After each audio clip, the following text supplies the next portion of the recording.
سج گئی دوستو بزم نوری، ہم دلوں کو سجائے ہوئے ہیں۔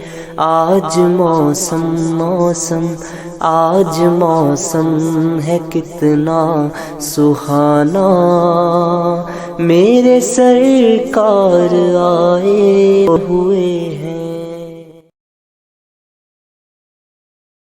مختصر حمد و صلات کے بعد قرآن مقدس کی بڑی مشہور آیت پاک تلاوت کرنے کا شرف حاصل کیا۔ آئیے متذکرہ آیت مقدسہ کے تحت کچھ گفتگو کرنے سے قبل ہم اور آپ مل کر اللہ رب العزت کی بارگاہ میں دعا کریں کہ اللہ اپنے حبیب کے صدقے طفیل مجھے حق کہنے کی توفیق عطا فرمائے، اور ہم شرکائے بزم کو حق سن کر حق کو قبول کر کر اس پر عمل کرنے کی توفیق عطا فرمائے۔ غالباً یہ 48ویں بزم ہے آج جو اس گھر میں منعقد کی گئی، اور آج اس بزم کا عنوان معراج النبی صلی اللہ تعالی علیہ وسلم کے جو سائنسی نقاط اور نظریات ہیں اسے منتخب کیا گیا۔ اپنے علم کے مطابق چند معراج کے نقاط اور جو اس میں سائنسی نظریات ہیں اسے آپ کی کوشش گزار کرنے کی کوشش کروں گا۔ دل جمعی کے ساتھ توجہ کے ساتھ گفتگو کو سماعت فرمانا ہے۔ میں نے جس آیت مبارکہ کی تلاوت کا شرف حاصل کیا،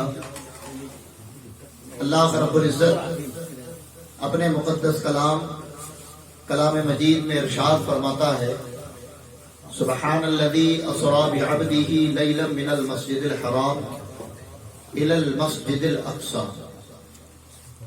فرمایا پاک ہے وہ ذات جو لے گیا اپنے بندہ خاص کو رات کے قلیل یعنی چھوٹے حصے میں مسجد حرام سے مسجد اقصی کی جانب۔ اس میں الی المسجد الاقصی جو لفظ آیا ہے، کبھی آپ قرآن پاک کا ترجمہ پڑھیں گے یا جن کو عربی آتی ہے ان سے پوچھیں گے کہ الہ کے کتنے معنی ہوتے ہیں، تو وہ آپ کو بتائیں گے کہ لفظ الہ کے 2 معنی ہوتے ہیں۔ ایک معنی ہوتا ہے تک اور ایک معنی ہوتا ہے طرف۔ اب اگر کوئی آیت مبارکہ میں ترجمہ تک کیا جائے تو معراج النبی مقید ہوتی ہے، یعنی صرف اور صرف مسجد حرام سے مسجد اقصی تک۔ لیکن اگر اس آیت مبارکہ کا ترجمہ یوں کیا جائے کہ پاک ہے وہ ذات جو لے گیا اپنے بندہ خاص کو مسجد حرام سے مسجد اقصی کی جانب، تو پھر یہ معراج مقید نہیں ہوتی بلکہ مطلق معراج ثابت ہوتی ہے۔ اب مطلق اور مقید ہوتا کیا ہے پہلے یہ سن لیں، کیونکہ عام لوگوں کے لیے یہ لفظ تھوڑا بھاری ہوتا ہے، اور عام طور پر مطلق اور مقید یہ لفظ عام لوگوں کو سمجھ نہیں آتے۔ مطلق کہا جاتا ہے جس میں کسی چیز کی قید نہ ہو، یعنی آپ کسی کو حکم ایسا دیں کہ وہ اپنی مرضی کے مطابق جہاں تک جائے پہنچے، اور جہاں وہ رکنا چاہے اس کی مرضی سے رک جائے۔ اور مقید لفظ ایسا ہوتا ہے کہ آپ پہنچانے یا کسی کو حکم دینے والے پر کسی ایک لفظ کا ایسا انتخاب کر دیں کہ وہ لفظ اس کے لیے قید بن جائے۔ جیسے اگر آپ سے میں کہوں کہ پانی لاؤ، تو مثال کے طور پر یہ مجلس کی مناسبت سے آپ پینے کا پانی ہی سمجھیں گے، لیکن اگر مناسبت کچھ اور ہو، میں کسی اور جگہ پہ موجود ہوں اور آپ سے کہوں پانی لاؤں، تو پھر آپ کے دماغ میں سوال اٹھے گا کہ پانی کون سا لائے؟ پانی پینے کا لائے، وضو کا لائے، غسل کا لائے؟ اور اگر میں لفظ پینا ساتھ میں کہہ دوں کہ میرے لیے جو پانی لانا ہے وہ پینے کا لاؤ، تو پھر پینے کا پانی میں نے خاص کر دیا۔ اب اس آیت مبارکہ ہمیں اللہ تبارک و تعالیٰ کی حکمت دیکھیں کہ عقیدوں میں بھی بالکل دودھ کا دودھ اور پانی کا پانی کر دیا۔ الی المسجد الاقصی، جس کا عقیدہ یہ ہوگا کہ صرف مسجد اقصی تک معراج ہوئی تو وہ اپنا عقیدہ اپنے پاس رکھے، لیکن جس کا عقیدہ یہ ہوگا کہ مسجد اقصی سے لامکاں میرے آقا پہنچے تو وہ مسجد اقصی تک ترجمہ نہیں کرے گا بلکہ مسجد اقصی کی جانب ترجمہ کرے گا۔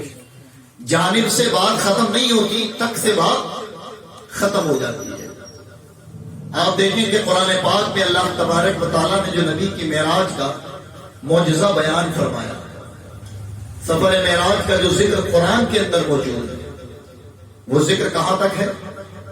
مسجد حرام سے مسجد اقصی تک۔ مسجد اقصی کے آگے کا ذکر قرآن مقدس کے اندر نہیں ہے۔ تو پھر سوال ہو سکتا ہے کہ اللہ، ہم نے تو معراج کا جو سفر سنا ہے وہ کعبہ قوسین او ادنا، اس کے آگے لامکاں میرے آقا گئے، خدا سے ملے، نمازوں کا تحفہ لائے، راز و نیاز کی باتیں ہوئی، چلے آئے، لیکن قرآن میں جو سفر معراج موجود ہے وہ تو صرف مسجد اقصی تک۔ تو حضرات، اس میں بھی بڑی حکمت ہے، اور وہ حکمت کیا ہے؟ سنیں توجہ کے ساتھ۔ وہ حکمت یہ ہے کہ اللہ نے قرآن کی سورہ بقرہ میں ابتدا میں فرما دیا، ذالک الکتاب لا ریب فیہ، اس کتاب میں شک کی کوئی گنجائش نہیں۔ اب بتائیں کہ اگر قرآن پاک کے اندر آسمانی سفر کا ذکر ہوگا تو مسجد حرام بھی ہماری نظروں نے دیکھی ہے اور مسجد اقصی بھی ہماری نظروں نے دیکھی ہے۔ دونوں مسجدیں اسی دنیا میں موجود ہیں، ایک مکہ معظمہ میں ہے، ایک یروشلم میں ہے، دونوں مسجدیں موجود۔ لیکن اگر قرآن میں آسمانی ذکر ہوتا تو کوئی عقل لگانے والا قرآن پر یہ سوال اٹھا سکتا تھا کہ ولا رطب ولا یابس الا فی کتاب مبین کے تحت، کہ اس کتاب میں ہر خشک و تر کا روشن ثبوت موجود ہے۔ لیکن یہ جس دنیا کی بات چل رہی ہے، نہ ہم نے اسے دیکھا ہے، نہ ہم اسے جانتے ہیں، نہ اس کے تعلق سے کوئی علم ہمارے پاس موجود ہے، تو پھر وہ باتیں قرآن میں کیسے موجود ہیں کہ جن کا مشاہدہ یا جن تک ہماری رسائی نہیں ہو سکتی؟ تو اللہ رب العزت نے حکمت دیکھیں کہ قرآن کو لا ریب رکھنا تھا، اسی لیے معراج کا ذکر کیا، لیکن نبی کی معراج کا ذکر زمینی قرآن نے کر دیا، اور آسمانی ذکر کا حکم خود خدا نے محبوب کو دیا اور کہا، محبوب زمینی ذکر میں قرآن میں کرتا ہوں، آسمانی ذکر تم اپنی زبان سے کر دو، اور پھر اگر تمہاری زبان پر کوئی کلام آواز اٹھائے تو میں تمہاری زبان کی تصدیق کرتا ہوں۔ اور رب نے فرما دیا، وما ينطق عن الهوى ان هو الا وحی یوحی، کہ میرا محبوب اپنی طرف سے کچھ نہیں کہتا، یہ جب بھی کہتا ہے مرضی رب سے کہتا ہے۔ تو حکمت دیکھیں، فلسفہ دیکھیں کہ زمینی ذکر قرآن میں، تاکہ قرآن کی لاریبی باقی رہے، قرآن کا تقدس باقی رہے، آسمانی ذکر نبی کی زبان سے، اور جب نبی کی زبان سے وہ آسمانی سفر اور وہ معجزات بیان ہو گئے تو رب نے نبی کی زبان کو اپنی زبان کہہ کر اسے بھی قابل اعتماد بنا دیا کہ اب اگر کوئی تمہاری زبان کا انکار کرے تب بھی کافر، اور قرآن کا انکار کرنے والا تو کافر ہے ہی۔ تو نبی کی معراج قرآن و حدیث دونوں جگہ سے ثابت ہے۔ یہ معراج النبی ہوئی کب؟ اسی مہینے کی 27 شب کو، جو کہ گزر چکی ہے، اور اس مناسبت سے آج کی بس منعقد کی گئی کہ ہم معراج النبی کے اصل فلسفے کو جانیں، تاکہ شان مصطفیٰ کیا تھی یہ بھی ہمیں معلوم ہو، اور یہ بھی ہم دعوے سے اس ترقی یافتہ دنیا کے سامنے کہہ سکیں کہ دور کتنا بھی ترقی یافتہ ہو جائے، آج بھی مصطفیٰ کے دامن کی خیرات کی ضرورت اسے پڑے گی، تب جا کر وہ اپنی ترقیوں کے منصبوں کو پورا کر سکتا ہے۔ معراج النبی کا عمومی طور پر جو واقعہ بیان کیا جاتا ہے کہ میرے آقا حضرت ام ہانی کے گھر تھے، شب معراج خدا نے حضرت جبریل کو حکم دیا کہ جاؤ آسمانی دنیا کے تمام طبقات کو آراستہ اور پیراستہ کر دو۔ حوروں اور غلبہ کو خبر دے دو، ملائکہ کو جمع کر لو، اور پھر میرے محبوب کی سواری کے لیے ایک بہتر براق کا انتظام کرو اور اسے لے کر مکہ معظمہ پہنچو اور میرے آقا کو، میرے محبوب کو میری بارگاہ میں لے کر چلے آؤ۔ ہم سب کے آقا کے لیے حضرت جبریل امین نے آسمانی دنیا کے جتنے طبقات تھے ان کو آراستہ کروایا، براق کا انتخاب فرمایا، 70,000 ملائکہ کے جھرمٹ میں کتنے لوگ، کتنے ملائکہ؟ 70,000۔ بالکل توجہ کے ساتھ، کیونکہ جو ٹاپک آپ لوگوں نے منتخب کیا ہے اگر ایک بات بھی اس میں چھوٹ جائے تو پھر سننے کا مزہ نہیں رہے گا۔ 70,000 ملائکہ کے جھرمٹ میں حضرت جبریل امی کہاں آئے؟ مکہ معظمہ۔ مکہ معظمہ میں جب آپ حاضر ہوئے اس وقت میرے آقا ام ہانی کے گھر آرام فرما۔ حضرت جبریل امی پہنچے اور جگانے کا انداز کیا تھا کہ اپنے لبوں سے مصطفیٰ جان رحمت کے قدموں کو بوسہ دیا۔ جب میرے آقا نے جبریل کے قدموں، لبوں کی گرماہٹ کو اپنے پیروں میں محسوس کی، آنکھیں بیدار ہو گئی۔ پھر حضرت جبریل کو جو حکم ہوا تھا وہ حکم مصطفیٰ کو سنایا، اور سنانے کے بعد ام ہانی کے گھر سے کہاں لے گئے؟ مسجد حرام، جہاں ذکر قرآن میں موجود ہے۔ جب مسجد حرام پہنچے 70,000 ملائکہ کا جھرمٹ ہے، جبریل امی ہے، میرے آقا ہیں۔ جیسے ہی مسجد حرام پہنچے تو پھر آپ کو غسل کرایا گیا، جنتی لباس پہنایا گیا، اور آپ کا شق صادر یعنی سینہ چاک کیا گیا۔ اس سینہ چاک کرنے کے واقعے کو قرآن کیسے فرماتا ہے؟ الم نشرح لک صدرک، اے محبوب کیا ہم نے آپ کے لیے آپ کا سینہ چاک نہیں فرمایا؟ اب سوال یہ ہے کہ 4 مرتبہ میرے آقا کا سینہ چاک ہوا ہے، جس میں ایک مرتبہ شب معراج کی رات ہے۔ یہ سینہ چاک ہوا، سینے سے دل نکالا گیا، دل کو دھویا گیا، صاف ستھرا کیا گیا، اور پھر سینے کے اندر رکھ دیا گیا، سینہ بند ہو گیا۔ میرے آقا اپنی آنکھوں سے یہ تمام منظر کو ملاحظہ کرتے رہے، لیکن قرآن میں اس واقعے کو نازل کرنے کی وجہ کیا ہے؟ قرآن میں اس منظر کو کیوں ذکر کیا گیا؟ قرآن میں نبی کے شق صادر یعنی سینہ چاک کر کر دل نکالنے والا حکم نازل کیوں ہوا؟ تو ظاہر ہے کہ اگر ہم اس آیت پر یعنی سورہ نشرہ کی ابتدائی آیتوں پر غور کریں کہ محبوب ہم نے آپ کا سینہ چاک فرمایا، تو نہ کوئی فقہی مسئلہ ہمیں ملتا ہے، نہ کوئی فضیلت والی دلیل ہمیں ملتی ہے، پھر ہمیں ملتا کیا ہے؟ تو سنیں، اگر ہم غور کریں تو اس ترقی یافتہ دور کو چیلنج کر سکتے ہیں کہ اوپن ہارٹ سرجری کا کانسیپٹ بھی اگر کہیں سے ملا ہے تو وہ قرآن ہے، اور قرآن میں سورہ الم نشرح کے ذریعے رب نے بتایا کہ تم سینہ چاک کر کر دل نکالو، اس کی صفائی کر کر دل میں رکھ، سینے میں رکھ دو۔ اس پورے پروسیجر میں آدمی مرے گا نہیں، زندہ رہے گا۔ اور یہ طریقہ کس کے لیے اپنایا گیا؟ کس پر اپنایا گیا؟ امام الانبیاء پر، ہمارے آقا پر۔ 1 مرتبہ نہیں، 4 مرتبہ۔ ہاں، مفسرین نے اس کی تفسیر الگ الگ بیان فرمائی ہے کہ دنیا کے غم سے، دنیا کی محبتوں سے، دنیا کی لالچوں سے دل پاک ہو جائے۔ یہ مفسرین کا کلام کرنا ہے، لیکن اہل تحقیق نے جب اس پر قلم اٹھائی ہے تو انہوں نے کہا کہ دنیا نے جو دل کے علاج کا طریقہ سیکھا ہے وہ بھی قرآن سے، وہ بھی مصطفیٰ جان رحمت صلی اللہ تعالی علیہ وسلم کی تعلیم سے ہمیں عطا کیا گیا۔ بہرحال سینہ چاک ہوا، جنتی لباس۔ پھر میرے آقا مسجد حرام سے نکلے، اور مسجد حرام سے نکلے تو کہاں پہنچے؟ یروشلم، بیت المقدس، جس کو بیت المقدس بھی کہتے ہیں، مسجد اقصی جہاں موجود ہے، اور جو ہم سب کا کعبہ اول ہے۔ وہاں میرے آقا کی سواری پہنچی تو میرے آقا نے دیکھا کہ حضرت آدم علیہ السلام سے لے کر حضرت عیسیٰ تک سبحان اللہ تمام انبیاء میرے آقا کے استقبال میں کھڑے ہوئے۔ سبحان اللہ مسجد اقصی میں میرے آقا نے انبیاء کی امامت فرمائی، 2 رکعت نماز پڑھائی، تمام انبیاؤں سے ملاقاتیں کی، جس کی جو آرزو اور تمنا تھی میرے آقا نے سنی، اور پھر اسی براق پر سوار ہو کر آسمانی سفر کے لیے میرے آقا چلے۔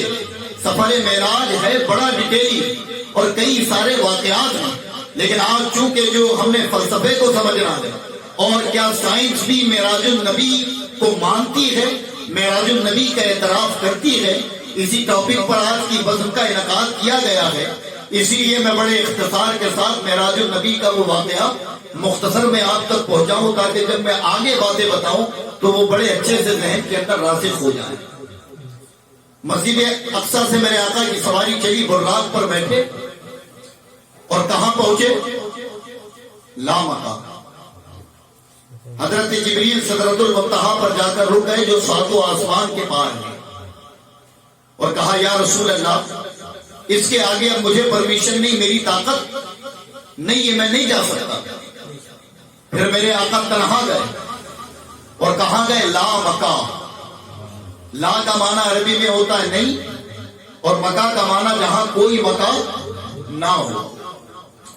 لیکن ہاں ایک چیز اور بھی ذہن میں آئی کہ بعض اوقات ہم لوگ کہتے ہیں نا کہ بھائی آپ کا حال کیسا ہے، تو مسلمانوں کو تو جواب دینا چاہیے کہ الحمدللہ، بے شک لیکن بعض اوقات ہمارے کئی سارے بھائی یہ کہہ جاتے ہیں اوپر والے کا کرم ہے، کہتے ہیں کہ نہیں، اوپر والے کی مرضی ہے۔ تو یاد رکھو کہ یہ بھی عقیدہ توحید کے خلاف ہے، اوکے اس لیے کہ خدا کو کسی سمت مقرر کر دینا یا خدا کے لیے کسی سمت کو لازم قرار دینا یہ درست نہیں اور یہ جائز بھی نہیں ہے۔ تو پھر سوال یہ ہوتا ہے کہ معراج اوپر کی جانب کیوں ہوئی، اور کہیں بھی ہو سکتی تھی؟ تو اس کا آسان جواب یہ ہے کہ انسان کی میموری اور اس کی فکر کے حساب سے رب انسانوں سے کلام فرماتا ہے۔ ہماری فطرت میں، ہماری سوچوں میں اونچائی کو عزت اور نیچے پن کو ذلت اور رسوائی ہے، یہ ہماری میموری ہے، یہ ہم لوگوں کی سوچ ہے۔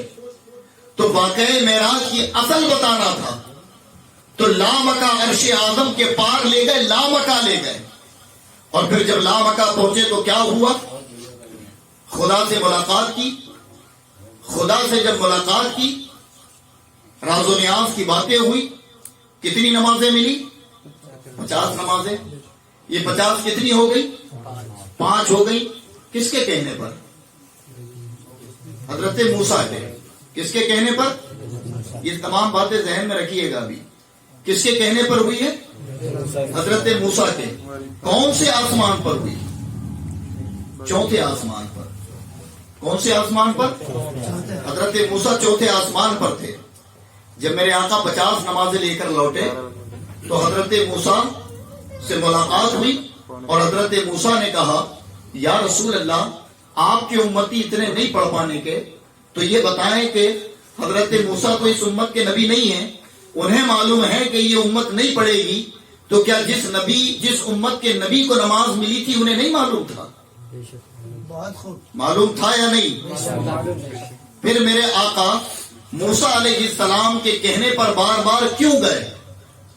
بڑے بڑے خطیبوں نے الگ الگ اس کے تعلق سے بیان کیا ہے، لیکن میں نے جو اس سے اخذ کی ہے جو بات وہ یہ ہے کہ یہ ہمارا ایمان، ہمارا عقیدہ ہے کہ نبی کو بھی معلوم تھا کہ میرے امتی 50 نہیں پڑھ پائیں گے، لیکن جب رب نے دیا 50 تو لے کر چلے آئے۔ قاعدہ تو یہی کہتا ہے کہ 9 بار جانے سے بہتر ایک بار ہی میں 5 کروا لیتے، لیکن 9 بار چوتھے آسمان سے واپس لوٹنا اور ہر بار جا کر 5 کم کرانا، آخر کیا تعلیم ہم لوگوں کے لیے اس میں تھی؟ تو گویا نبی یہ بتانا چاہ رہے تھے کہ اے میرے عاشقوں، جب کوئی میرے اختیار کا انکار کرے تو تم انہیں میرا واقعہ معراج بتانا اور کہنا رب نے تو ایک مرتبہ بلایا تھا، لیکن چوتھے آسمان سے 9 مرتبہ میں اپنی مرضی سے گیا۔ نبی نے یہ بتا دیا کہ مجھے رب نے اختیار وہ دیا ہے کہ اگر میں چاہوں تو رب کی بارگاہ میں بغیر بلائے بھی جا سکتا ہوں۔ نعرے تکبیر، نعرے رسالت، اختیار مصطفیٰ۔ تو یہ اختیار بتانا تھا، اختیار مصطفیٰ کا۔ اس لیے 9 مرتبہ میرے آقا چوتھے آسمان سے گئے خدا کی بارگاہ میں، اور ہر بار کتنی کم کرائی؟ 5۔ یہ واقعہ معراج ہے۔ پھر میرے آقا لوٹ آئے۔ جب لوٹ آئے تو حال کیا تھا؟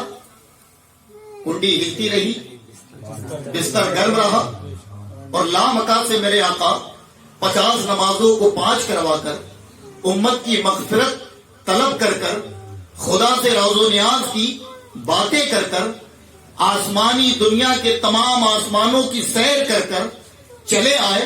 اور دنیا کا حال یہ ہے کہ ابھی کنڈی ہلتی رہی، بستر گرم رہا، اور لامکا سے میرے آقا تشریف لے آئے، تو آخر یہ پس منظر تھا کیا؟ اب حضرات گرامی، ہم اس کو اس ترقی یافتہ دنیا میں جو ریسرچ ہوتے ہیں اور اس ترقی یافتہ دنیا میں جو تعلیمات آج اسکول کالجز کے ذریعے ہماری نوجوان نسلوں تک پہنچائی جاتی ہیں، اس آئینے میں میرے آقا کی معراج کو سمجھتے اور معراج کو دیکھتے ہیں کہ آقا امام الانبیاء کی معراج اگر میں آپ کے سامنے بیان کروں کہ میرے آقا خلاؤں کے پار گئے، اسپیس کے آگے گئے، تو ظاہر ہے کہ مسلمان اور ایمان والا تو اسے بغیر چوں چرا کیے تسلیم کر لے گا۔ کیوں؟ کیونکہ اس کا ایمان ہے کہ ہمارے آقا امام الانبیاء ہیں، خدا کے محبوب ہیں، اور اختیار کل مصطفیٰ کو خدا نے عطا فرمایا، تو وہ جو چاہیں وہ کر سکتے ہیں۔ لیکن اگر کوئی سوال کر لے اس ترقی یافتہ دور میں کہ ہاں اور معجزات جو تم بیان کرتے ہو، جیسے کنکروں کو کلمہ پڑھانا، درختوں کو قدموں پہ بلوانا، چاند کے 2 ٹکڑے کر دینا، یہ معجزات جو عام طور پر بیان ہوتے ہیں، کیا ان پر سائنسی ریسرچ نہیں ہے؟ ان پر بھی سائنسی ریسرچیں موجود ہیں۔ میرے آقا نے جو کلمہ پڑھایا تھا ابو جہل کے سامنے، کس کو پڑھایا تھا؟ کنکروں کو۔ وہ کہاں تھے؟ ابو جہل کی مٹھی میں۔ کتنے تھے؟ نہیں معلوم۔ کتنے سائز کے تھے؟ یہ بھی نہیں معلوم۔ کہاں سے اٹھائے تھے نبی نے؟ یہ بھی نہیں معلوم۔ صحیح ہے۔ اب اگر میں مٹھی بند کروں اور تم سے سوال کروں کہ یہ بتاؤ میری مٹھی میں کیا ہے، اور اگر تم اتنا بھی بتا دو کہ حضرت آپ کی مٹھی میں ایک سکہ ہے، تو ہو سکتا ہے کہ تم نے دیکھ لیا ہو، تو پھر دوسرا سوال ہو جائے کہ اچھا سکہ ہے تو کتنے کا ہے یہ بتاؤ۔ آپ نے یہ بھی بتا دیا کہ 5 کا ہے۔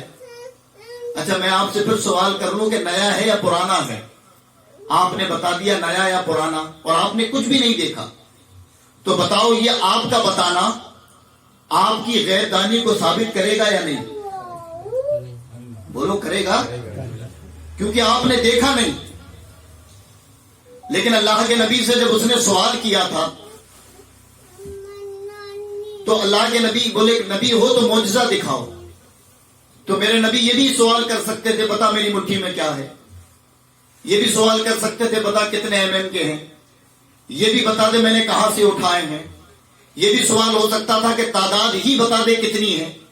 لیکن اللہ کے نبی نے یہ نہیں کہا، بلکہ اللہ کے نبی صلی اللہ تعالی علیہ وسلم جانتے تھے کہ ایک دور آئے گا کہ چھپے ہوئے پتھر بتانا یہ انسانوں کے لیے عام بات ہو جائے گی۔ اگر میں سائز بتا دوں، کوانٹٹی بتا دوں، تو پھر یہ کوئی بڑا کمال نہ ہوگا۔ اس لیے میرے نبی خاموش رہے اور فرمایا جو میری مٹھی میں ہے اسی سے پوچھ کے وہ کون ہے، میں کون ہوں، تاکہ دنیا کتنی بھی ترقی پر پہنچ جائے وہ پتھر چھپے ہوئے بتا تو دے، وہ اس کا سائز تو بتا دے، وہ اس کی تعداد تو بتا دے، لیکن وہاں آ کر گھٹنے ٹیک دے جو معجزہ میں بتا رہا ہوں کہ میں نے ان سے کلمہ پڑھوایا ہے، انہیں زبان عطا کی ہے۔ اب یہ چھپے ہوئے پتھر بتانا ہے نہیں آج ریسرچ، ایک آلہ لگتا ہے آپ کے پیٹ میں اور وہ پتہ ہو جاتا ہے کہ کتنے mm کی ہے، کہاں چھپی ہوئی ہے، کتنی بڑی ہے، کتنی تعداد ہے، اور جسم کے کس حصے میں وہ پتھر یا کنکر موجود ہے۔ تو بس آپ دیکھیں کہ واقعہ معراج بھی اگر اس دور میں مسلمانوں سے پوچھا جائے تو وہ تو بتا دے کہ ہاں ہمارا ایمان ہے، لیکن اگر ترقی یافتہ دور میں کسی سے سوال کیا جائے اور اس نے سوال کیا کہ بھائی انسان کی کیپیسٹی اتنی ہے کہ وہ اسی دائرے تک اڑ سکتا ہے جہاں تک آکسیجن ہو، اور آکسیجن کے پار اگر وہ چلا جائے تو پھر اس کا جو نیچرل سسٹم ہے اس میں خرابی پیدا ہو جائے گی، جینا دشوار ہو جائے گا۔ تو ہم دیکھیں کہ اس پر جو تھیوری جس کو دنیا سائنٹسٹوں کا امام مانتی ہے، سائنٹسٹوں میں سب سے بلند مقام جس کو دیتی آئنسٹائن، اس نے ایک تھیوری لکھی ہے، تھیوری لکھی اسپیس کا ایلیبریٹی، یہ تھیوری کا نام ہے، جس تھیوری کا اس نے ٹائٹل بنایا ٹائم اینڈ اسپیس۔ اور اس پر جب اس نے تحقیق کی تو تحقیق کرنے کے بعد کہا کہ اگر کوئی آکسیجن کے پار یعنی آسمانوں کے پار جانے کا دعویٰ کرے تو اس کے اندر اتنی طاقت ہونا جتنی طاقت ایک لائٹ میں ہوتی ہے۔ اب وہ کیسے؟ تو جو الیکٹریشین ہیں یا الیکٹرک کے کام کو جانتے ہیں وہ میری بات کو بہت اچھے سے سمجھ لیں گے۔ کرنٹ کی سپیڈ اور بلب کی سپیڈ میں زمین آسمان کا فرق ہے۔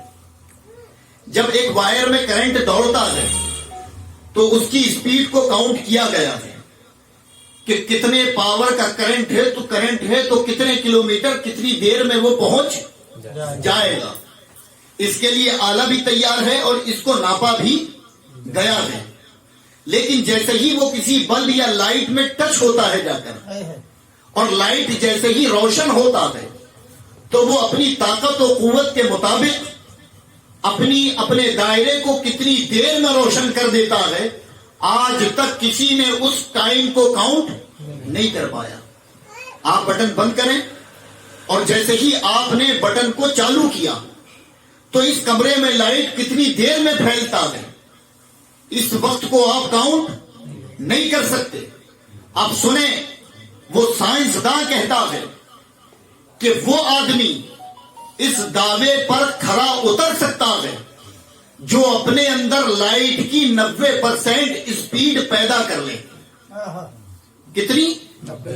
90% اسپیڈ پیدا کر لے، اور اگر وہ کہے کہ میں خلاؤں میں گیا، میں آسمانوں پر گیا، تو اس کا دعویٰ درست ہے، اس لیے کہ اتنی اسپیڈ اپنے اندر پیدا کرنے والے کے لیے پاسٹ پریزنٹ فیوچر یعنی وقت جو ہے وہ رک جاتا ہے، اب وقت کی اسے درکار نہیں ہوتی۔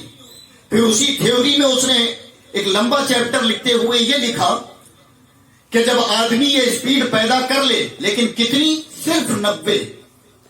اگر 100% اسپیڈ پیدا ہو تو اس کا وجود ختم ہو جائے گا، وہ تباہ ہو جائے گا، یعنی مٹ جائے گا وہ۔ اب وہ کیسے؟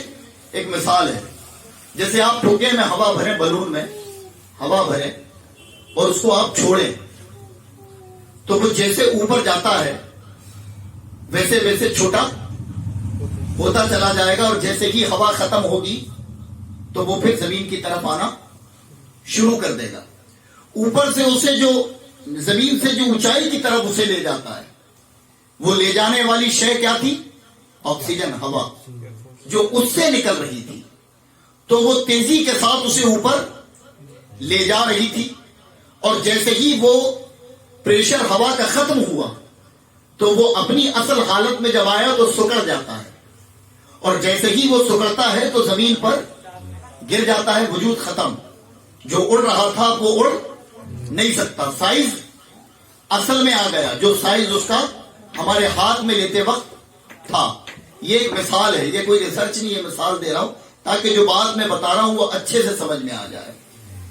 تو سائنسداں نے یہ ثابت کیا کہ 90% اسپیڈ پیدا کرنے والا جب زمین سے خلاؤں کی طرف اڑے گا تو اگر اسے اڑے ہوئے 100 سال گزر چکے ہیں، لیکن جب وہ لوٹ کر آئے گا 90% اسپیڈ میں تو اس پر 25 یا 40 سال کا ہی عرصہ گزرے گا، اور جو دنیا میں لوگ ہیں وہ 100 سال کا عرصہ گزار چکے ہوں گے، یعنی اس کی عمر صرف جو خرچ ہوگی اس دور میں وہ صرف 20 یا 40% اتنی خرچ ہوگی. اور جب وہ دنیا میں آئے گا تو دیکھے گا کہ جنہیں وہ چھوڑ کر گیا تھا اگر عمر رب نے طویل دی ہوگی تو وہ زندہ ہوں گے، ورنہ پھر وہ دنیا میں موجود نہیں رہیں گے. عمر کم، وقت کم، وقت رک گیا، لیکن اس کی تحقیق کے مطابق صرف 90%. کتنی؟ 90%. اب آپ دیکھیں کہ 100% میں اس نے کلام کرا کہ انسان نہیں بچتا، وجود ختم، نہ ہڈی بچی، نہ گوشت بچا، نہ مٹی بچی، اس کا وجود ختم ہو جائے گا. تو 90% پر تحقیق کرنے کے بعد اس نے یہ ثابت کیا کہ اگر کوئی اتنی اسپیڈ کا حامل ہو تو وہ معراج پر جا سکتا ہے. اب ہمارے آقا کو جو معراج ہوئی تو سوال اس میں یہ ہے کہ عالم خواب یا جسمانی؟ ہم سب کا اہل سنت کا عقیدہ کیا ہے؟ الحمدللہ ہمارے آقا کو جو معراج ہوئی وہ معراج جسمانی ہے. جسم و جسمانیت کے ساتھ میرے آقا معراج پر گئے. اور جسم کی حقیقت کیا ہے؟ جسم کی حقیقت کیا ہے؟ یہ جسم لوہے سے بنا، لکڑی سے بنا نہیں، اس کی حقیقت مٹی. کیا ہے؟ توجہ کے ساتھ سننا. ایک بات مس ہوگی تو میں جتنی بڑی تمہید پیش کر رہا ہوں یہ مطلب نہیں رہے گا سننے کا کچھ. ہماری حقیقت کیا ہے؟ مٹی. ہمارا عقیدہ یہ ہے کہ ہمارے آقا جب معراج پر گئے تو معراج پر جسم و جسمانیت کے ساتھ تشریف لے گئے.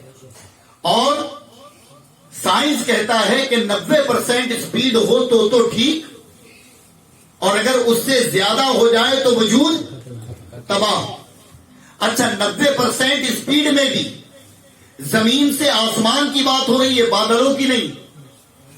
آسمان پر پہنچنے کے لیے رفتار کتنی درکار ہے؟ 90% اسپیڈ ہونے کے بعد اسپیڈ میں وقت کتنا لگتا ہے؟ 3 لاکھ کلومیٹر پرتی گھنٹہ. اس رفتار سے کوئی اڑے تو وہ جہاں تک چاہے جا سکتا ہے. میرے آقا فرماتے ہیں کہ ایک آسمان سے دوسرے آسمان کی مسافت، یعنی اس کا سفر اگر کوئی کرے تو 500 سال کی مسافت. کتنی؟ 500 سال. اور ظاہر ہے کہ 500 سال کی مسافت جو میرے آقا نے بیان فرمائی یہ ہمارے لیے، بالکل دل دماغ لگا کر سننا بات، یہ ہمارے لیے ہے؟ ہمارے لیے تو ناممکن ہے. تو یہ 500 سال کی مسافت تھی کس کے لیے؟ یہ 500 سال کا لمبا سفر جو میرے آقا بیان کر رہے ہیں، ظاہر ہے کہ نبی کی کوئی بھی بات بے معنی تو نہیں ہوتی. ہمارے لیے تو محض نالج کے لیے ہے، علم کے لیے ہے کہ جب کبھی تم کلام کرو اور تم سے اگر کوئی سوال کرے کہ تمہارے نبی نے کیا تمہیں یہ تعلیم بھی دی ہے کہ زمین سے آسمان کا ڈسٹینس ہو، اس کا سفر کتنا لمبا ہے، تو ہم بتا سکتے ہیں ہاں ہمارے آقا نے ہمیں یہ تعلیم دی ہے کہ زمین سے آسمان کا سفر 500 سال کی مسافت ہے. لیکن وہ کام جو ہماری حیثیت میں ہی نہیں ہے ہمیں بتایا کیوں گیا. تو ظاہر ہے یہ ہمارے لیے تو نہیں تھا. تھا کس کے لیے؟ تو ہم اس پر کچھ کلام کریں. اس سے پہلے پوری بات سن لیں تو پھر کلام آخری میں آپ خود کریں گے کہ یہ جملہ تھا کس کے لیے. 90% والی بات یاد ہے؟ یہ حاصل کلام ہے. اس سے زیادہ اگر کوئی ہو تو وہ تباہ ہو جائے. اب میرے آقا معراج پر گئے مسجد حرام سے مسجد اقصی. حضرت جبریل کیا لے کر آئے تھے آپ کی سواری کے لیے؟ براق. ابھی تک ہم نے براق کو کیا سمجھا ہے؟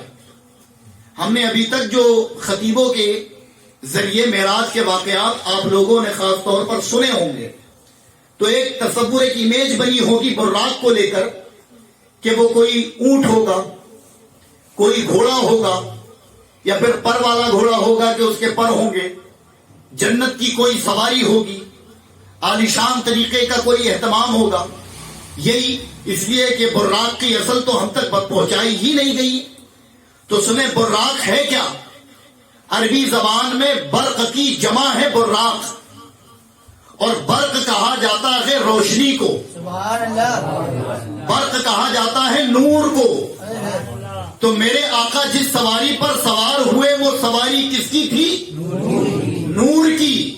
سائنس کہتا ہے کہ جو لائٹ کی طرح اسپیڈ پیدا کرے وہ آسمانوں پر جانے کا دعویٰ اگر کرے تو اس کا دعویٰ قبول ہے. میرے آقا نور کی سواری پر سوار ہو کر جب اڑے ہیں تو پھر اسپیڈ کتنی ہوگی؟ اسپیڈ 90 یا 100 ہوگی. تو پھر 100 میں تو حکم یہ ہے کہ جسم تباہ، اور ہمارا دعویٰ ہے کہ جسم و جسمانیت کے ساتھ گئے. تو پھر ثابت کیسے کرو گے کہ جسم و جسمانیت کے ساتھ گئے ہیں، لوٹ کر آئے ہیں؟ اسپیڈ بھی 100 سے زیادہ تھی. وجہ کیا ہے؟ تو وجہ یہ ہے کہ میرے آقا تو خود نور العلا نور ہیں، سبحان اللہ. خود نور ہے. لیکن سائنسی تقاضا ابھی بھی سوال کرتا ہے، ابھی بھی. یہ تو عقیدت مندوں کے لیے جملہ تھا کہ جو تم لوگوں نے سبحان اللہ کہہ دیا، داد دے دی. لیکن سائنس کا مطالبہ ابھی بھی باقی ہے کہ جسم کی حیثیت 100% کو قبول نہیں کرتی. اور ہم کہتے ہیں کہ 100% سے زیادہ رفتار اسپیڈ تھی. پھر جسم سلامت کیسے رہا؟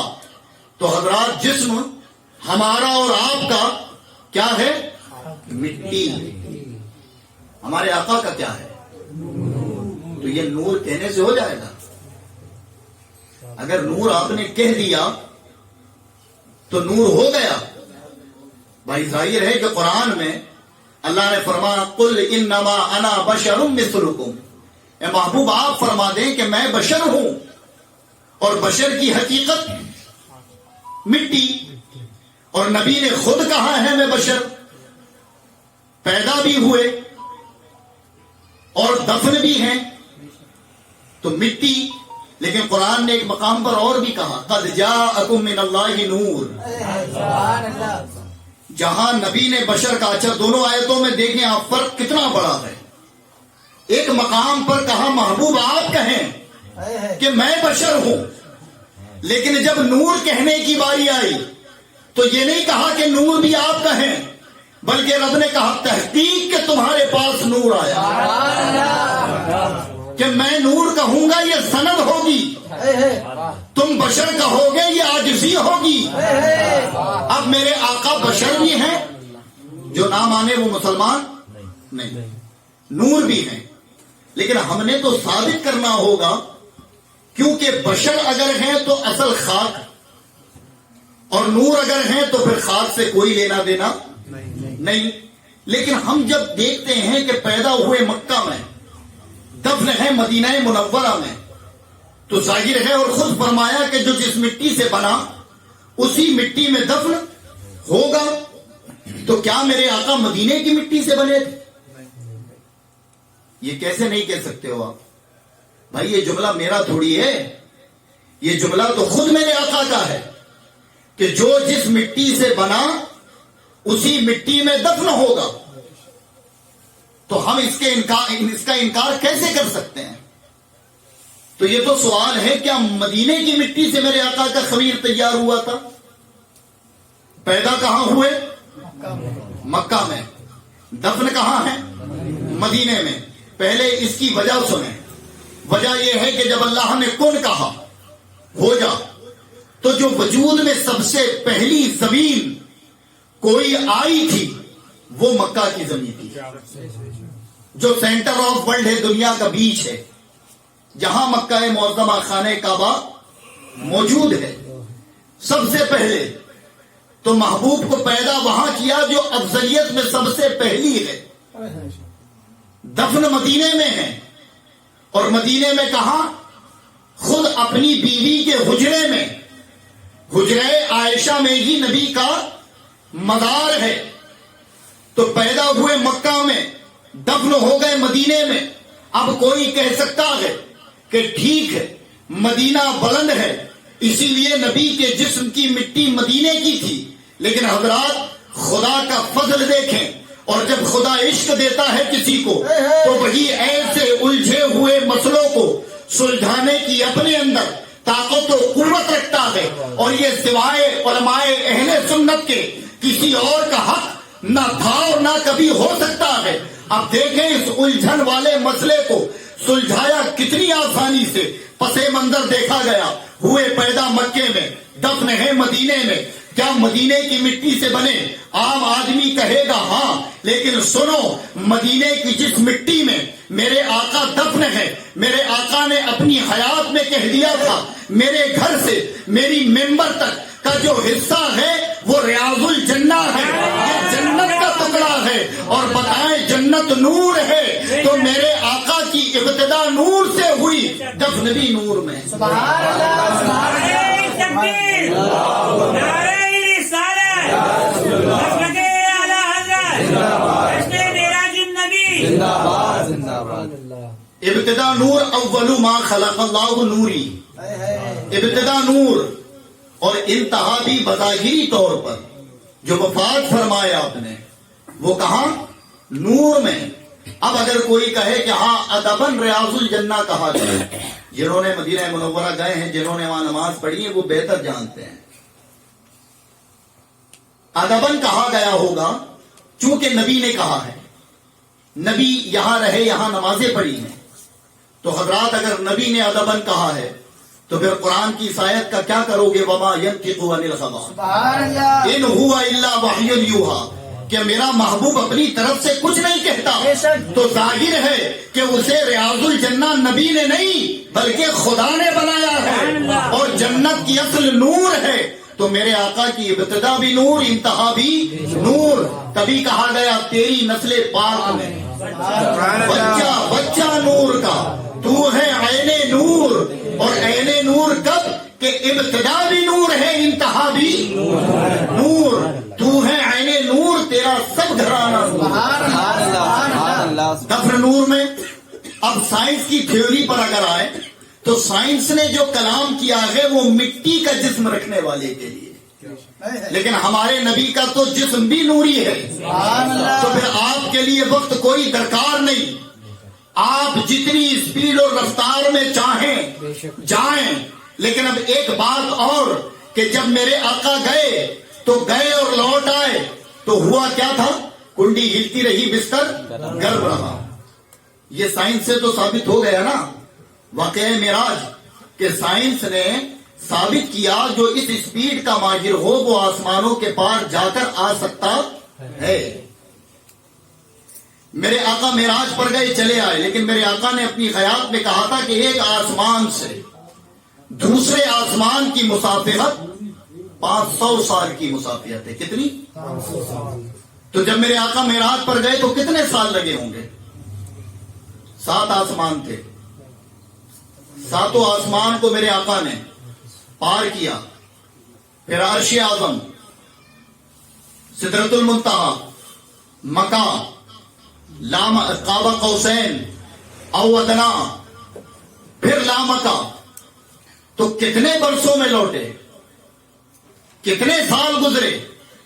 اگر سائنسی تھیوری کے حساب سے دیکھیں تو 3 لاکھ کلومیٹر پرتی گھنٹہ کوئی اڑے تو انہوں نے کہا کہ اس کو تقریباً 500 سال، یہ سائنس بھی کہتا ہے، لیکن وہ 500 سال دنیا پر گزریں گے، اس کے لیے 200 یا 250 سال کا ہی عرصہ گزرے گا جو اسپیس پر گیا ہے۔ جب وہ آ کر دیکھے گا تو دنیا بدل چکی ہوگی، کیونکہ وقت دنیا والوں کے لیے نہیں رکا، وقت اس شخص کے لیے رکا ہے جو وقت کو مات دے کر اڑا ہے۔ تو میرے آقا گئے اور لوٹ کر آئے، کتنا وقت لگا؟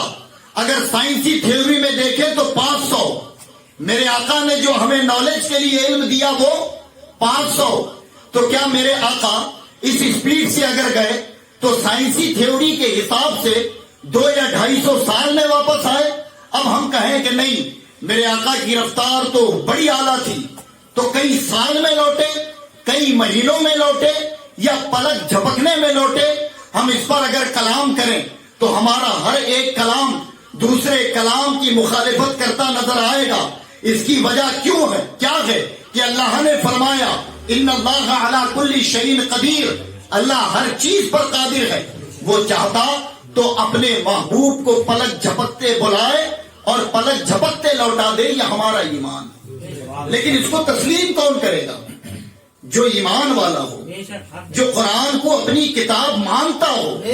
ہم نے تو ان کو بتانا ہے جو ابھی تک مسلمان ہونے کے باوجود بھی یہ کہتے ہیں کہ وہ خواب میں ہوئی تھی، جسم میں نہیں، جسم و جسمانیت کے ساتھ نہیں ہوئی. آپ اگر آج یہ بات حقیقت میں آپ نے دماغ میں بٹھائی تو جس شخص نے اس فلسفے کو حل کیا ہے، ایسی محبت پیدا ہوگی کہ محض نعروں میں نہیں الجھے رہو گے، دل سے محبت کرو گے. سنیں اب وہ کیا ہے، آئے کب، کتنا عرصہ لگا ہمیں نہیں معلوم، لیکن اس الجھے ہوئے مسئلے کو سلجھایا کس نے؟ تو ہم دیکھیں کہ اس الجھے ہوئے مسئلے کو سلجھانے والے نے بڑی موٹی موٹی کتابیں نہیں لکھی، بڑے فتاوے نہیں لکھے، کئی جلدوں میں معراج کا فلسفہ نہیں تحریر کیا، بلکہ اپنے ایک شعر میں معراج کے اتنے الجھے ہوئے فلسفے کو حل کر دیا اور فرمایا وہ جو نہ تھے تو کچھ نہ تھا، وہ جو نہ ہو تو کچھ نہ ہو، جان ہے وہ بھائی بات، جان ہے وہ جہان کی، جان ہے تو جہان. نعرہ تکبیر، نعرہ رسالت.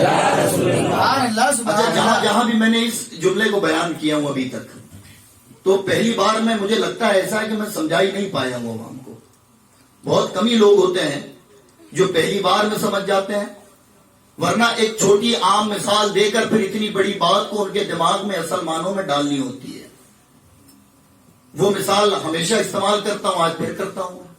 میں بیان کر رہا ہوں ابھی، اور بیان کرتے کرتے یہ ٹکا ہوا ہوں ایسے میں، میری روح نکل جائے میرے جسم سے، تو جیسے ہی روح نکلے گی میں جس پوزیشن پر تھا وہیں رک جاؤں گا. کب تک؟ توجہ کے ساتھ سنیں، کب تک رکا رہوں گا؟ جب تک میری روح میرے اندر واپس نہ آ جائے. کب تک رکا رہوں گا؟ جب تک روح لوٹ کر نہ آئے. اعلیٰ حضرت فرماتے جان ہے وہ جہان کی. سمجھ آئی بات؟ کیا فرمایا؟ جان ہے وہ جہان کی، جان ہے تو جہان. اب بتائیں جب جہان سے جان ہی نکل گئی تو یہ جہان رک گیا، اور کب تک رکا رہا؟ جب تک جان لوٹ کر جہان میں واپس نہ آئی. تو اب ہزاروں سال رکا رہا، کروڑوں سال رکا رہا، اس پر کلام نہیں کرنا ہے. کلام تو یہ ہے کہ جب رکا تھا اور جیسے ہی جان لوٹ کر جہان میں آئی، جہاں سے رکا تھا وہیں سے چل دیا. اس لیے کنڈی ہلتی رہی، بستر سبحان اللہ. اسی لیے کنڈی ہلتی رہی، بستر گرم رہا. اور لامکا سے میرے آقا خدا سے ملاقات کر کر لوٹ آئے. یہ امام نے میرے فلسفے کو حل کیا، فرمایا وہ جو نہ تھے. اب سنیں، اول ما خلق اللہ نوری. اللہ فرماتا ہے میں نے اپنے نور سے، میرے آقا فرماتے ہیں خدا نے سب سے پہلے اپنے نور سے میرے نور کو پیدا فرمایا. وہ جو نہ تھے تو وہ جو نہ ہو. تو یہ کب ہوا تھا؟ معراج میں، کہ وہ چلے گئے تھے تو کچھ نہیں بچا تھا. جان ہے وہ جہان کی، جب تک جہان میں ہے جہان چل رہا ہے. اور جیسے ہی جہان سے چلے گئے جہان رک گیا، اور جب شروع ہوا جب جہان میں لوٹ کر آئے تو ظاہر ہے کہ ابھی جو چل رہا ہے، ابھی جو جہان چل رہا ہے، ابھی جو جہان چل رہا ہے وہ جان کی وجہ سے. ایک بے وقوف آدمی ہی ہوگا کہ وہ یہ کہے کہ بغیر روح کے جسم گھوم رہا ہو، بغیر جان کے آدمی چل پھر رہا ہو. تو سنیں، نبی جہان کی ہی نہیں بلکہ دنیا کے ایک ایک مسلمان کی جان. اور وہ کیسے؟ اب ان اول بالمؤمنین من انفسہم. قرآن فرماتا ہے اے مومنو، رسول تو تمہاری جانوں سے بھی زیادہ قریب ہے. تو صرف جان کی جہان نہیں بلکہ جان سے بھی زیادہ اگر کوئی قریب ہے تو وہ مصطفیٰ کی جان. یہ جہان ابھی بھی چل رہا ہے تو جان موجود ہے. جان موجود ہے. اور جان مردہ ہوتی ہے یا زندہ؟ جان مردہ ہوتی ہے یا زندہ؟ تو جان پر ہر آدمی کلام کرے گا کہ جان زندگی کا نام ہے، مرنے کا نام نہیں. تو جان ہے تو یہ بھی ماننا ہوگا کہ جو جان ہے وہ زندہ بھی ہے. اور پھر زندہ اتنی زندہ ہے کہ ہمیں دیکھتی بھی ہے، ہمیں سنتی بھی ہے، ہمارے کلمات ہمارے عشق کو ملاحظہ بھی فرماتی ہے. اور انہی کی بدولت جہان چل رہا ہے. یہ اصل فلسفہ معراج ہے. جانا بلانا تو اور تھا لیکن مقام مصطفیٰ بتانا تھا کہ ترقی یافتہ دور بھی ہو تو تمہارے اس معجزے کے سامنے گھٹنا ٹیکے. اور فلسفی جب اپنے فلسفوں پر نظریں دوڑائے تب وہ اپنے فلسفوں پر تھک کر یہ کہے کہ واقعہ معراج تمام فلسفوں کی جامعیت رکھتا ہے. اور میرے آقا لامکہ پہنچ کر کتنی نمازیں لائے؟ یہ 5 نمازیں لائے. 5 نمازیں ہمیں دی گئی. انہی 5 نمازوں میں 50 نمازوں کا ثواب اللہ نے رکھا ہے. اور یہ نماز محض عبادت نہیں بلکہ اسی نماز کے اندر احساس انسانیت بھی ہے. اسی نماز کے اندر ایک دوسرے کا اخلاق بھی پوشیدہ ہے. یہی نماز تمہیں یونٹی میں رکھتی ہے. یہی نماز بے حیائی اور بری باتوں سے ہم سب کی حفاظت کرتی ہے. تو ظاہر ہے کہ اس سے ہمیں یہ پتہ لگتا ہے کہ نماز اتنی افضل ہے کہ روزہ، حج، زکوٰۃ اور جتنے بھی عمل ہیں یہ کہاں ملے؟ دنیا میں. لیکن جب نماز کو دینا ہوا تو رب نے کہاں بلایا مصطفیٰ کو؟ آسمانوں پر، معراج پر، لامکہ پر بلا کر یہ تحفہ عطا فرمایا.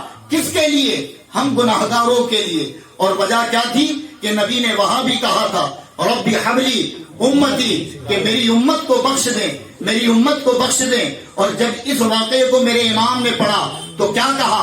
رضا پل سے اب وجد کرتے گزریے کہ ہے رب سلم صدائے محمد. کہ پل صراط سے اب ہم ایسے گزریں گے کہ ہم ڈریں گے نہیں جو بال سے باریک تلوار سے تیز ہو. عشق دیکھیں، رضا پل سے اب وجد کرتے گزریے کہ ہے رب سلم صدائے محمد، کہ تم جھوم کر گزرو گے اس لیے کہ ڈر اور خوف یہ نہیں کہ تمہاری سلامتی کی دعا کرنے والے تمہارے نبی ہیں. یہ تحفہ مغفرت کی، نماز امت کی مغفرت کے صدقے ہمیں ملا تھا. آج اس کے پابند اگر ہم بن جائیں تو پھر ہمیں کسی یونٹی کی ضرورت نہیں، ہمیں کسی اور طاقت اور مشوروں کی ضرورت نہیں. لیکن کبھی غور تو کریں. آج ہمارا حال یہ ہے کہ جذباتی باتیں ہم بہت جلدی قبول کر لیتے ہیں، لیکن اگر سنجیدہ بات پر ہمیں کوئی آمادہ کرے تو شاید وہ باتیں ہمارے دل و دماغ میں نہیں اترتی.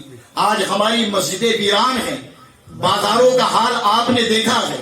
اللہ نے طاقت و قوت دی ہے تب بھی اس کے باوجود ہم دیگر کاموں میں تو مصروف، کانوں میں آذان پڑتی ہے، اس کے باوجود بھی ترقی اور کامیابی کہیں اور ڈھونڈ رہے ہیں. جبکہ مؤذن حی علی الصلاۃ اور حی علی الفلاح کے تحت ہمیں دعوت دیتا آؤ کامیابی کی طرف. تو بتائیں جس قوم کو کامیابی کی دعوت دے کر بلائی جائے اگر وہ کامیابی کی طرف نہ جائے تو پھر ذلت، رسوائی اور احساس کمتری کی شکار وہ قوم ہوگی یا نہیں ہوگی. اور بے حضرات تعجب کی بات ہے کہ جنہیں پڑھنا ہے وہ پڑھتے نہیں، جن کی ہوتی ہے وہ پڑھتے نہیں، اور جن کی نہیں ہوتی تو وہ ٹولی در ٹولی بس ایک ہی دعوت دیتے پھرتے ہیں کہ آئیے مسجد آباد کریں. 40 دنوں میں وہ یہی سکھاتے ہیں کہ غسل کیسے کرتے ہیں، وضو کیسے کرتے ہیں، سجدے میں پہلے ناک ٹکتی یا پیشانی. سمجھ آ رہی ہے بات؟ تو قبل نماز فرض ہے، جان بوجھ کر چھوڑنے والا مستحق ہے گناہ کبیرہ کا. اس کو یاد رکھیں. مسجدوں میں ادا کریں، سفر ہیں، سفر کے مسائل ہیں اور دیگر چیزیں. تو جتنا دنیا جاننے میں ہم نے وقت کھپایا ہے اللہ کے نبی نے ارشاد فرمایا طلب العلم فریضۃ علی کل مسلم، بے شک حق ہے. کہ مسلمان مرد عورت کو علم دین سیکھنا فرض ہے. یہ مقید حدیث ہم لوگ بیان کرتے ہیں، ورنہ اس حدیث میں لفظ دین کہیں نہیں ہے، مطلق حدیث ہے. علم حاصل کرنا اب وہ دنیا کا ہو یا، لیکن علماء نے ترجیح دین کے علم کو دی ہے. دنیا کا علم بھی ہو دین کا بھی ہو، کیونکہ تم دعا کرتے ہو ربنا آتنا فی الدنیا حسنۃ وفی الآخرہ، بے شک. اے اللہ میری دنیا بھی بہتر بنا میری آخرت بھی. تو یہ دونوں برابر ہو تبھی دونوں جو تم نے رب کے حکم کو بجا لایا ہے. اور یہ کوشش اگر مسلمانوں کی ہو جائے تو ہر محاذ پر ہم کامیاب تھے. ہمارے اکابروں کی تاریخیں پڑھ لو، بے شک. ہمارے بزرگوں کی تاریخیں پڑھ لو. تو بس معراج کا جو فلسفہ آج مجھے بیان کرنے پر جو ٹاپک دیا گیا تھا وہ تو کمپلیٹ ہو گیا. جو معراج کی اصل تعلیم تھی وہ نماز ہے. کیا ہے؟ ہاں. تو برائے کرم نماز پڑھو، لیکن ہاں نماز بھی ان کے طریقے پر پڑھو جن کا ایمان درست تھا، بے شک. جن کا عقیدہ درست تھا.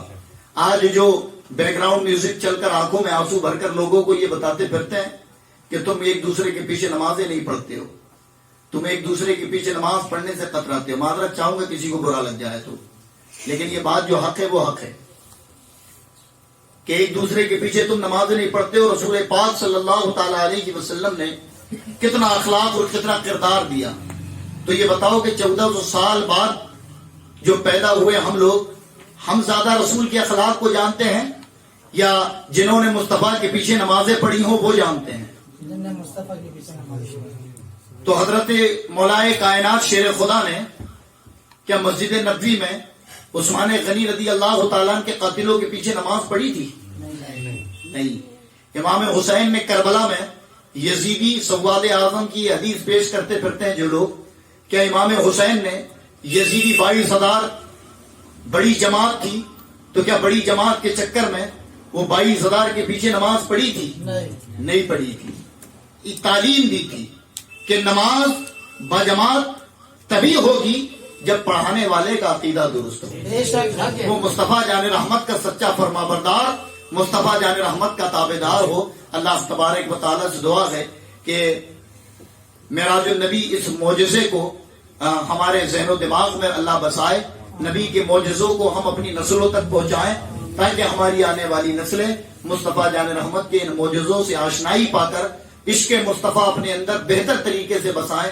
اللہ تبارک و تعالیٰ ہم سب کی حاضری کو اس محفل میں قبول فرمائے. استغفر اللہ ربی من کل ذنب واتوب الیہ. لا الہ الا اللہ محمد رسول اللہ.